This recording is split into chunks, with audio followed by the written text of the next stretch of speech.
What is the damage right now to Israel and to U.S. bases in the Gulf, do you think? Oh, well, the bases in the Gulf. I wish I had kept the window open that I was reading, but basically, at least three of the bases have been devastated.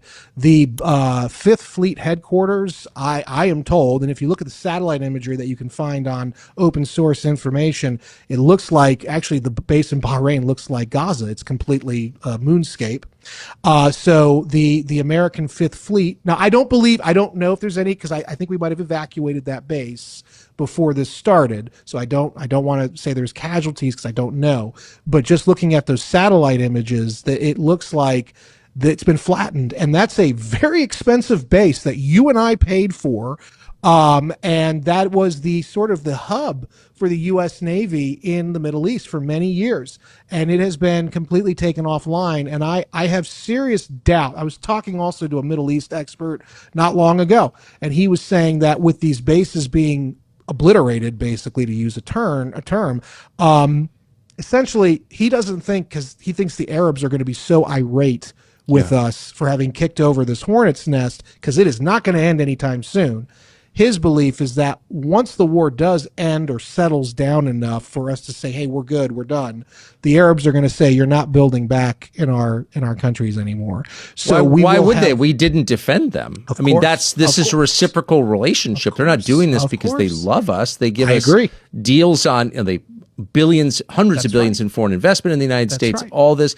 But in exchange, we promised to protect them, and we didn't. That's right. And in fact, there's reports, and I think they're credible.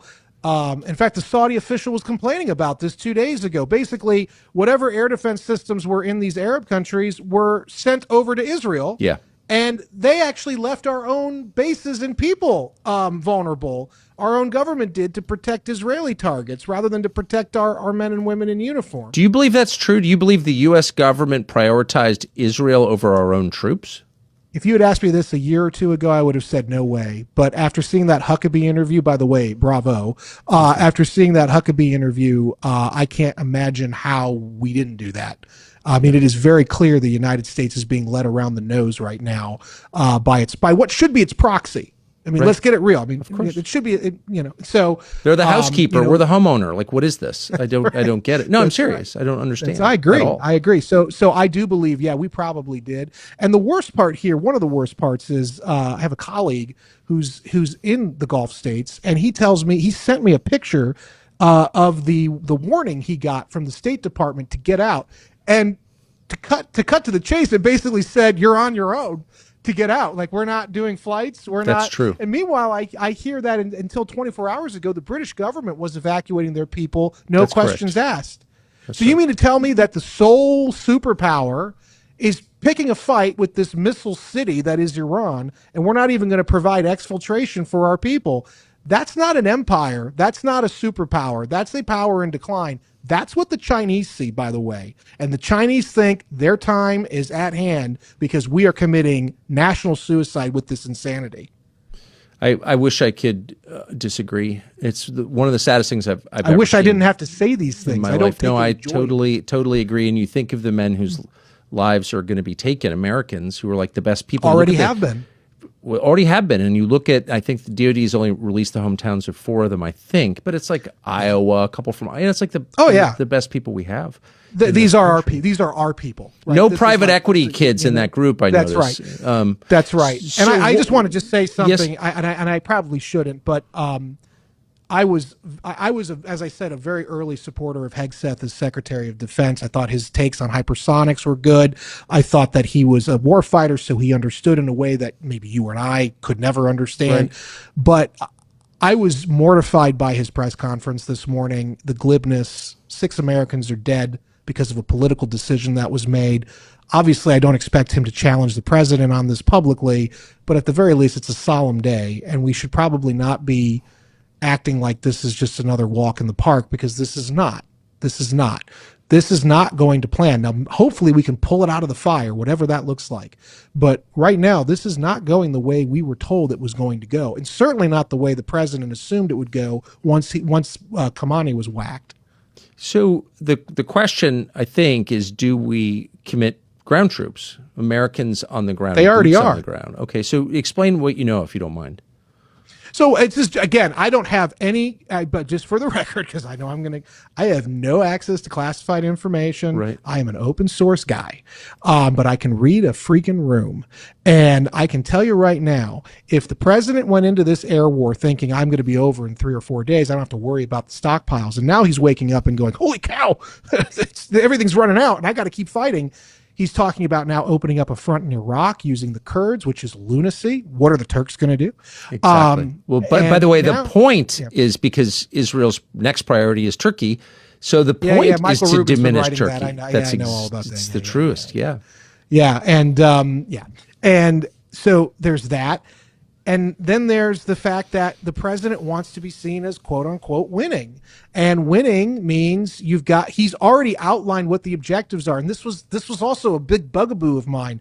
War and strategy is about objectives, attainable political objectives. Clausewitz, war is an extension of politics through other means.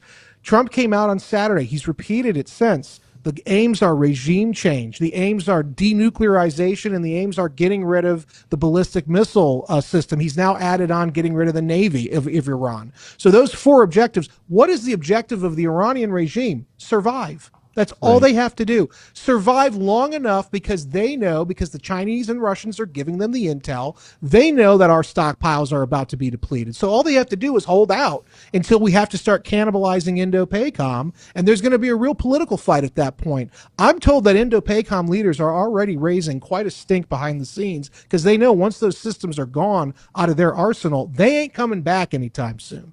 So the question of ground troops, this gets us to that. I don't believe it would ever be an invasion like Iraq in 2003. First of all, we don't have that capability anymore, which should scare every American because we don't have that capability anymore.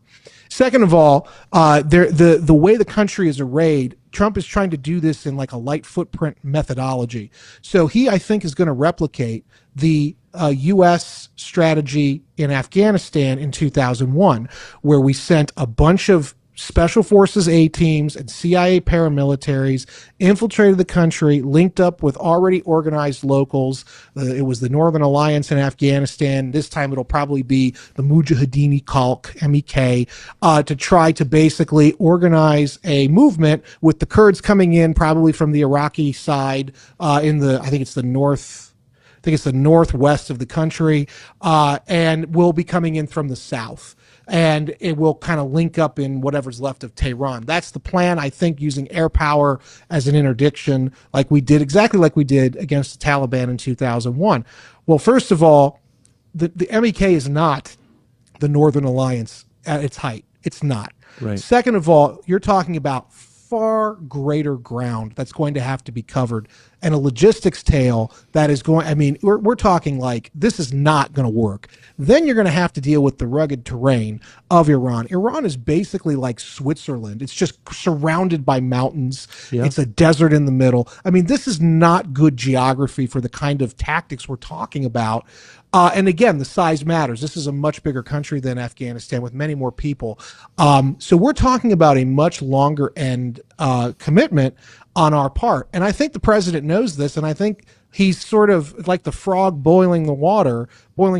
He's just sort of slowly getting us used to the idea before he has to send troops in because he wants to, quote, win. And winning for him is regime change. The regime is not going to change on its own. It's not going to be the people who can do it because they're not organized enough. They're too divided amongst each other. So he's going to need to send in special forces and CIA to basically do the organizing on the ground and to do force multipliers.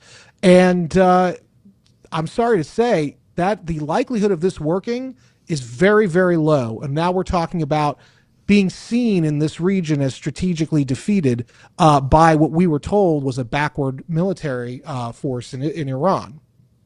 The first American to die in the war in Afghanistan was a CIA officer, Johnny Michael Spann. Thanks for watching. You can go to tuckercarlson.com for our entire library of everything we've done, and we hope you will.